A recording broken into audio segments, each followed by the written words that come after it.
الحمد لله الذي وحده والصلاة والسلام على من لا نبي بعده. أعوذ بالله من الشيطان الرجيم. قل هل يستوي الذين يعلمون والذين لا يعلمون. صدق الله العظيم. اللہ تبارک و تعالیٰ نے حضرت محمد صلی اللہ تعالی علیہ وسلم پر پہلی وحی بھیج کر نبوت کے تاج کو پہنایا اور آپ نے نبوت کا اعلان سب سے پہلے امی جان خدیجہ رضی اللہ تعالیٰ کے سامنے کیا. تو وہ پہلی وحی کے اندر علم کا تذکرہ اللہ تبارک و تعالیٰ نے فرمایا اور قرآن کریم کے اندر بھی جا بجا اللہ تبارک و تعالیٰ نے علم کی فضیلت، علم کی اہمیت اس کو آشکارا کیا. جیسے اس آیت کریمہ کے اندر کہ کیا جاننے والے اور نہیں جاننے والے برابر ہو سکتے ہیں، یہ سوال ہی ایسا ہے کہ جس کے اندر جواب یہ بنتا ہے کہ کبھی بھی نہیں، ہرگز نہیں. اسلام اللہ تبارک و تعالیٰ نے جس کی تکمیل حضرت محمد الرسول اللہ صلی اللہ علیہ وسلم پر کی ہے، وہ علوم سے بھرا پڑا ہے اور علم ایک نور ہے، اور نور اور روشنی اور لائٹ وہ چیز ہے کہ اس کے اندر آدمی سیاہ سفید اور ہر چیز کی پرکھ اور اس کا فیصلہ کر سکتے ہیں. اندھیرے کے اندر آدمی چیزوں کی پرکھ اور کام نہیں کر سکتا. تو اللہ تبارک و تعالیٰ نے علم کو نور بتایا، جہالت کو اندھیرا بتایا، اور علم کے بہت سارے فضائل رسول کونین صلی اللہ تعالی علیہ وسلم نے بتائے. عالم کی فضیلت بتائی، جاننے والوں کی فضیلت بتائی، علم والوں کے لیے درجات بتائے. بہرحال جو دین ہمارا اتنے سارے علوم کو لیے ہوئے، جس کی بالکل بنیاد اور جس کی بالکل ابتدا یا سب کا سر چشمہ قرآن کریم ہے، جو اللہ رب العزت کا کلام ہے، وہ آج سے تقریباً 1500 سال پہلے اللہ رب العزت نے جس کو نازل فرمایا، وہ دور جہاں پر لوگ شعر و شاعری اور اپنے حسب نسب، اپنے خاندانوں کی بڑائیاں، تعریفیں چیزوں کی، اپنے جانوروں کی، عورتوں کی، وہ شعر و شاعری اور اشعار میں کرتے تھے. اس دور میں اللہ تبارک و تعالیٰ نے رسول کونین صلی اللہ تعالی علیہ وسلم پر یہ علم والا کلام اتارا. اور اللہ تبارک و تعالیٰ انبیاء کو جو معجزات دیتے ہیں تو ان کے دور کے مناسب حال، ان کے لوگوں کے مناسب حال دیتے ہیں، تاکہ لوگوں کو سمجھ میں آئے کہ یہ نبی جو نبوت کا دعویٰ کرتا ہے اور اپنے دعوے کی دلیل میں جو معجزہ پیش کرتا ہے کہ میں نبی ہوں، میں یہ کام کرتا ہوں، کوئی نہیں کر سکتا، تو وہ معجزہ اس دور کے اعتبار سے ہوتا ہے. تو نبی کریم صلی اللہ تعالی علیہ وسلم کا جو دور ہے، جو شہر ہے، جو زمانہ ہے، اس میں لوگ اشعار بولتے تھے، شعر و شاعری کرتے تھے. تو جب یہ کلام پاک اترا تو ان لوگوں کو، بڑے بڑے شاعروں کو یہ بات سمجھ میں آ گئی کہ یہ کوئی انسان کا کلام نہیں ہے اور یہ کوئی اور کا کلام ہے. لہذا جو دعویٰ کرنے والا دعویٰ کر رہا ہے کہ اللہ کی طرف سے میرے کو وحی آتی ہے اور یہ اللہ کا کلام ہے، بات سمجھ میں آتی ہے.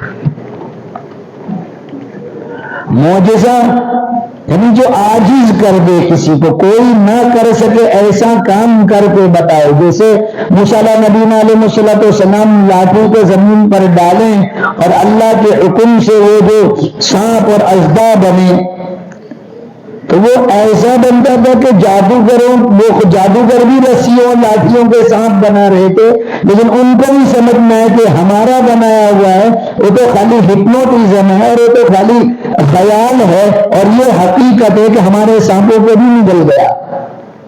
تو سمجھ میں آ جائے اس دور کے لوگوں کو، اس کو معجزہ کہتے کہ عاجز کر دے کہ واقعی میں، اور اسی لیے سارے جادوگر موسیٰ علیہ نبی علیہ السلام پر ایمان لائے کہ یہ جو دعویٰ کر رہا ہے کہ میں نبی ہوں اور اللہ کی مدد میرے ساتھ ہے، اور اللہ کی طرف سے میں جو بات بتا رہا ہوں سمجھا رہا ہوں، جس کی دعوت دے رہا ہوں اور جس کی طرف بلا رہا ہوں، وہ الہکم الہ واحد، وہ سب کا تمہارا سب کا ایک اللہ، ایک عبادت کے لائق الہ ہے، وہ سمجھ میں آ جائے۔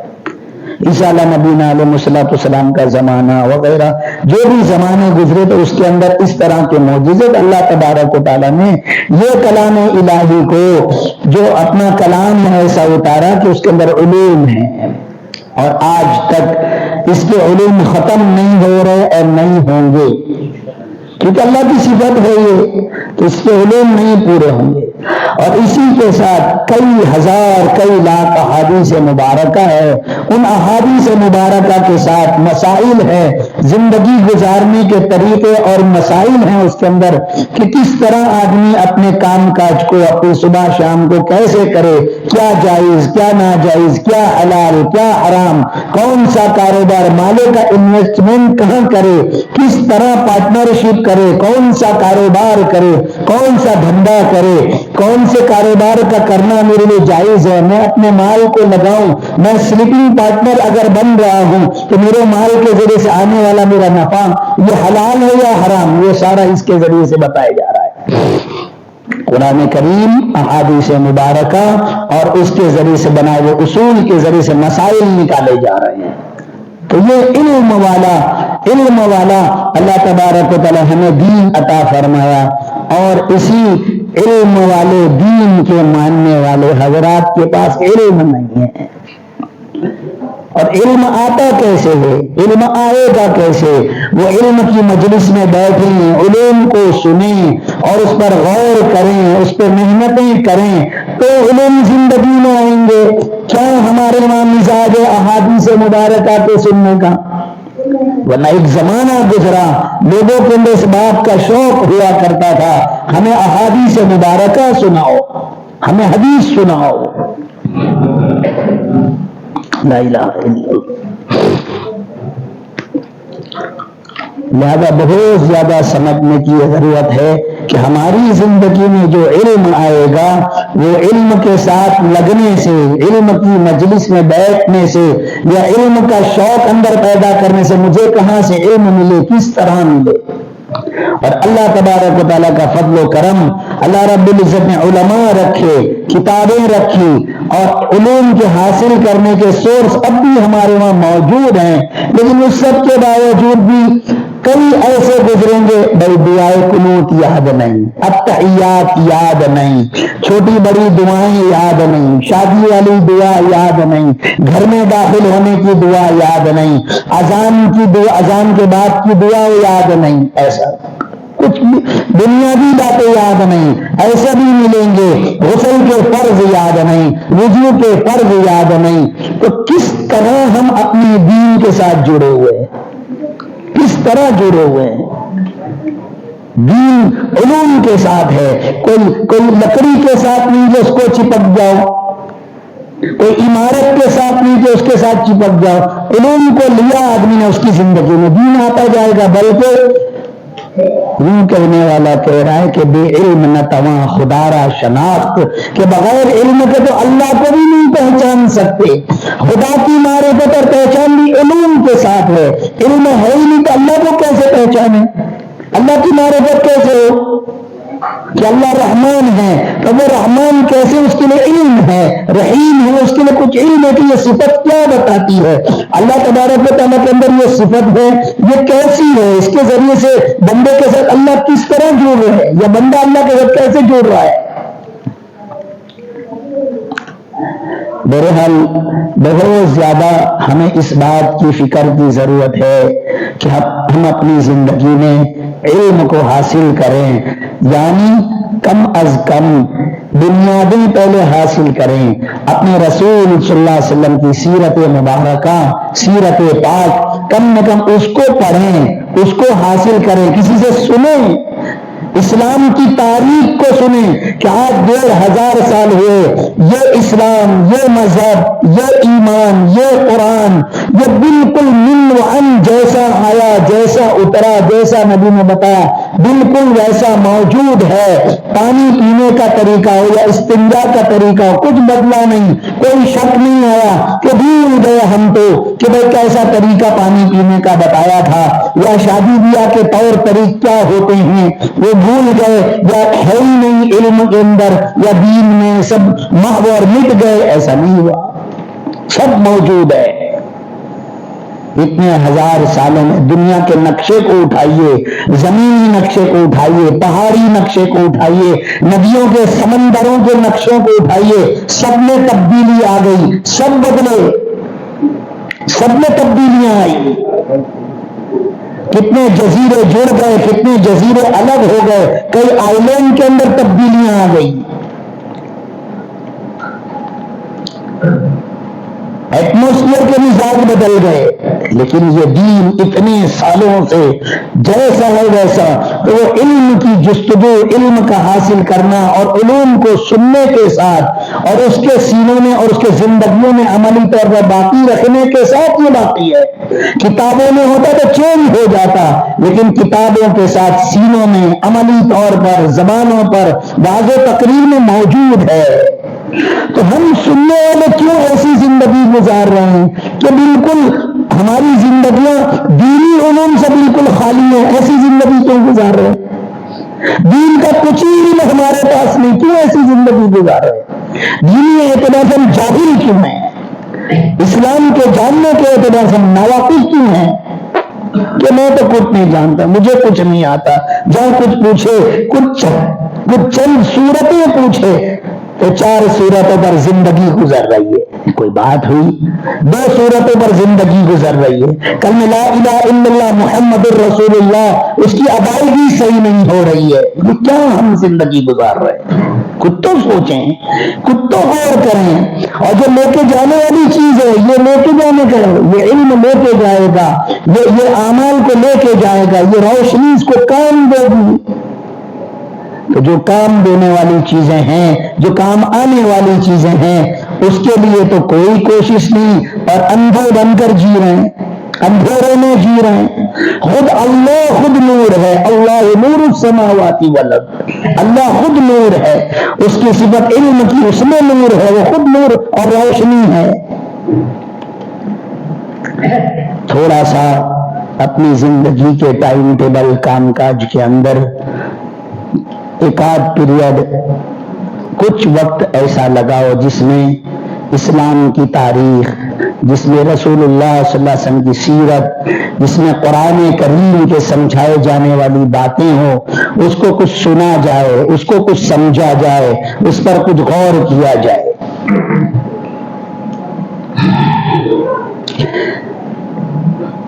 کمائی کے طریقے سیکھ لیے، دنیا کے فیشن کے طریقے سیکھ لیے، شادی بیاہ کس طرح جانا، میت میں کس طرح جانا، یہ سارا دنیاوی اعتبار سے سیکھا۔ کہاں کون سے کپڑے پہننے، لوگ کھانے کے طریقے سیکھتے ہیں، کانٹے چمچے سے کھانا کیسے مجھے سکھانا، ایٹیٹیوڈ سیکھ رہے ہیں کہ کس طرح جیا جائے، ہوٹل میں کیسے کھانا، رومال کیسے رکھنا، یہ تجھے رومال کا رکھنا اور کانٹے چمچے سے کھانا تجھے قبر میں کام دے گا تجھے؟ لا الہ الا اللہ۔ کچھ تو اپنی عقل کا استعمال کریں کہ آئندہ میری ایک زندگی میرے سامنے آنے اور جس پہ میں ایمان رکھتا ہوں، جس پہ میں یقین رکھتا ہوں کہ مرنے کے بعد پہلا سابقہ وہ ایسی قبر سے کرنے والا جہاں پر تنے تنہا مجھے رکھا جائے گا، کوئی میرا ساتھ نہیں دے گا، وہاں کوئی پکار سننے والا نہیں ہوگا، وہاں کوئی اجالا دینے والا نہیں ہوگا، وہاں کسی قسم کا کوئی بسترا، کوئی تکیا، کوئی پلنگ، کوئی صوفہ نہیں ہوگا۔ یہ تو تھوڑا سمجھنا چاہیے۔ وہاں کی میں کیا تیاری کروں؟ میرا جب ایمان ہے، میرا یقین ہے کہ اس کے بغیر کوئی وہاں کوئی آگے بڑھ نہیں سکتا، اور مرنے کے بعد پہلی منزل قبر ہے، تو کچھ تو تیاری عقل مند کو چاہیے کچھ تو تیاری کرے. اندھا دل زندگی گزارے. کبھی بیٹھ کر غور تو کرے میری قبر میں کیا بنے گا, میرے پاس کیا ہے, میں نے کیا جمع کیا. اور رسول اللہ صلی اللہ علیہ وسلم نے فرمایا کہ دنیا کا سائنس اس کو قبول کرے نہ کرے, میرے آقا کی بات 100% صحیح کہ نیک بندوں کے لیے قبر اس کی نگاہ پڑے وہاں تک وسیع ہوتی ہے, اور اللہ جس سے ناراض ہو جائے اس کی قبر اس کو دبا کر اس کی پسلیاں ایک دوسرے میں گھسا دیتی ہیں. تو ایسا ہو کر رہے گا قبر میں کہ میری قبر وسیع ہے, اس کے لیے میں نے کیا کیا. سوچتے نہیں. آقا کی بات کو ہم عظمت دیتے ہیں, ہم قدر کرتے ہیں, اور آقا کو بڑا مانتے ہیں اور ماننا چاہیے, اور ان کے بڑے ہونے کا تقاضا یہ کہ ان کو بڑا ماننا چاہیے. اللہ تبارک و تعالیٰ نے ان کو خلائق میں سب سے بڑا بنایا. تو ان باتوں کا یقین ہم کب کرنے والے بنیں گے؟ کیوں ہم اپنے کپڑوں کو, کیوں ہم اپنے لباس کو, کیوں ہم اپنے چہرے مہرے کو, کیوں رسول اللہ صلی اللہ علیہ وسلم کے طریقے کے مطابق کیوں نہیں کر رہے ہیں؟ آقا صلی اللہ علیہ وسلم کیا دینے آئے تھے؟ اللہ کی مرضی والی زندگی دینے آئے تھے. ان باتوں کو لے کیوں نہیں رہے ہم؟ ہے کوئی ہمارے نزدیک رسول اللہ صلی اللہ علیہ وسلم سے کوئی بڑا ہمارے نزدیک ہے کیا؟ جب نہیں ہے تو دوسرے کا طریقہ کیوں اپنے سامنے بڑا بناتا ہے کہ نہیں وہ طریقہ اچھا, میرا چہرہ نہیں داڑھی والا میرا چہرہ نہیں ہوگا, بغیر داڑھی والا میرا چہرہ اچھا. تو نے کیوں ایسا کسی طریقے کو بڑا کیوں بنایا؟ جب تیرے لیے رسول اللہ صلی اللہ علیہ وسلم بڑے, ان کا طریقہ بڑا, ان کا فرمان عالیشان بڑا, تو کیوں ان کے طریق پر تو مر مٹا کیوں نہیں؟ کیوں پختہ ارادے کرتے نہیں کہ ہم اپنے نبی کے طریقے جیسا انہوں نے بتایا میں ویسا جینے کی کوشش کروں گا, جیوں گا, آج سے قدم بڑھاتا ہوں. لا الہ الا اللہ. اللہ تبارک و تعالیٰ سوچ بوجھ دے. آج کی بات میں جو بات سمجھا رہے ہیں کہ بھئی کچھ اپنے دین کو, اسلام کو سنو, پڑھو, کم از کم جمعہ کے اندر پہلے سے آ جاؤ. بات ہونے کا وقت متعین ہے, لہذا اس سے پہلے ہم آ کر بیٹھ جائیں تاکہ پوری بات سنیں. اس کے ذریعے سے بھی زندگی میں علوم آ رہے ہیں, اور علماء نے اسی لیے اس کو قائم کیا کہ کم نہ کم امت کے اندر بغیر کچھ کیے ہوئے علوم آئے, دین کیا ہے پتا چلے, دینی کام کرنے کے اندر شوق پیدا ہو, اسلامی اسپرٹ اندر پیدا ہو.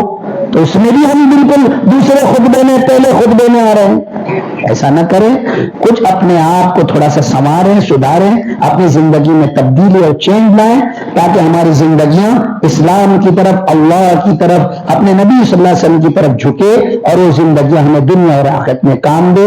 اللہ تبارک و تعالی ہم سب کو عمل کی توفیق عطا فرمائے. وآخر دعوانا الحمدللہ.